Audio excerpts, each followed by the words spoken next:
Hello and welcome. Today, we're going to master 25 important English words. These are the kinds of words you'll see on big exams, like university entrance tests. And honestly, using them will make your English sound way more impressive. Okay, let's jump right in with a question. I want you to think about someone you know who is just really stubborn. You know the type. They refuse to change their mind, no matter what you say. How would you describe that person?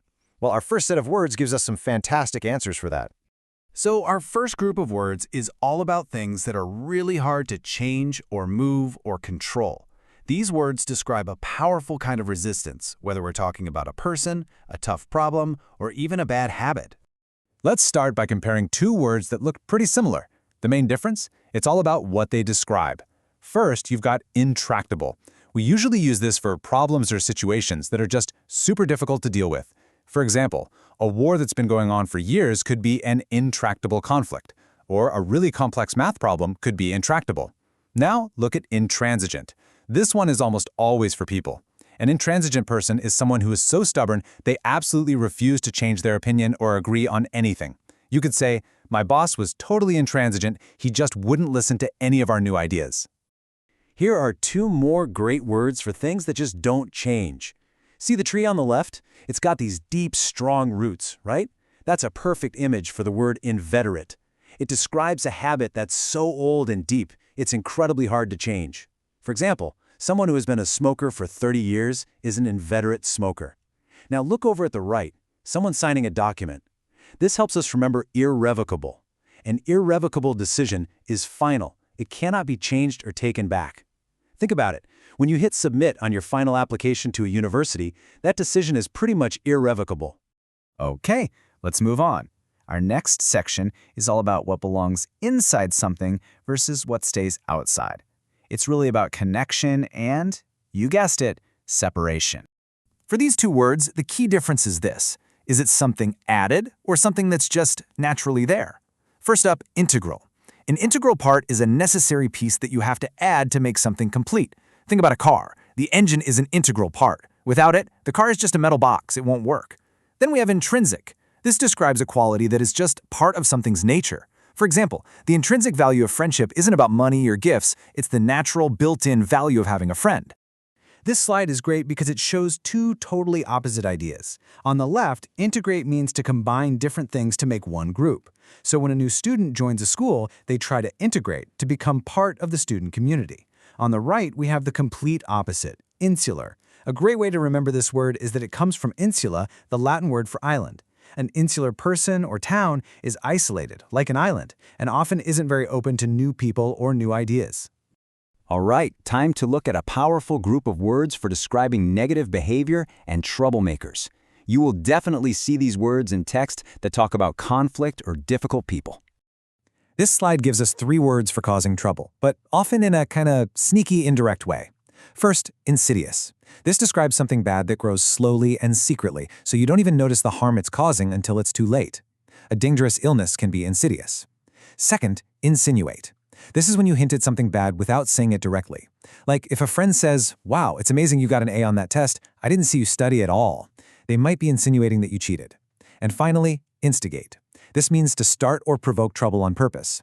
Someone who loves drama might instigate an argument between two of their friends. Now we've got words for more open and direct anger. First, insolent. An insolent person is just plain rude and disrespectful, especially to someone who has authority, like a parent or a teacher. Next is irascible. This word describes someone who gets angry really easily. You might say, "My uncle is so irascible, even the smallest things make him shout." And last, an insurgent is a rebel, someone who is fighting against the government of their country. So what kind of words does an angry or insolent person use? That's where invective comes in. It's a noun that means a whole stream of harsh, insulting, and abusive language. It's not just one mean word, it's a verbal attack. Imagine two politicians on TV shouting horrible things at each other. They're using invective. Okay, let's switch gears from actions to words and thoughts. The way we think and communicate is so important, and these next words give us some really precise ways to describe different styles. Let's check out 3 different ways people communicate. First, laconic. A laconic person uses very few words. They're short, direct, to the point.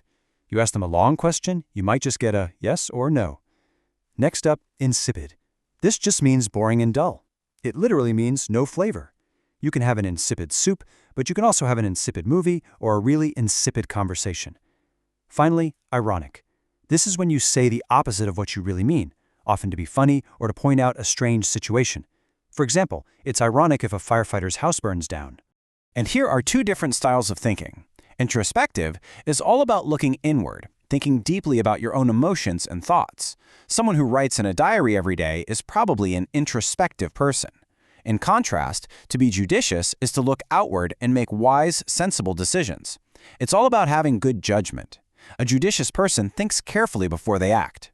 For example, being judicious with your money means you spend it wisely. All right, we're on the home stretch. Our final group of words will help you describe movement, location, and the general state of things. These words really help paint a picture of where things are and how they're moving around.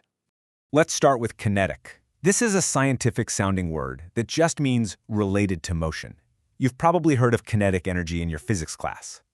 Next, itinerant. This describes someone who travels from place to place for their job, without a permanent home. A musician who tours from city to city is an itinerant musician. And finally, inundate. Its first meaning is to flood with water. But we often use it to mean we're overwhelmed with too much of something. For example, after a long vacation, you might be inundated with emails at work.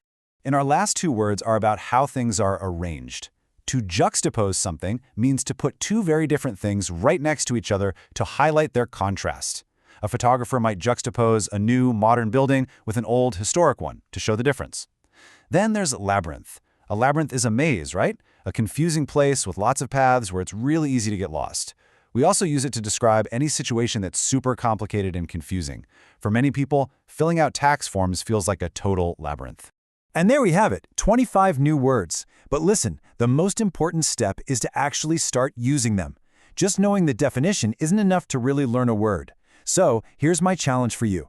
Pick just one new word from this list, whichever one you like the most, and find a way to use it in a sentence today. That is truly the best way to make it part of your English vocabulary for good. Thanks for learning with me.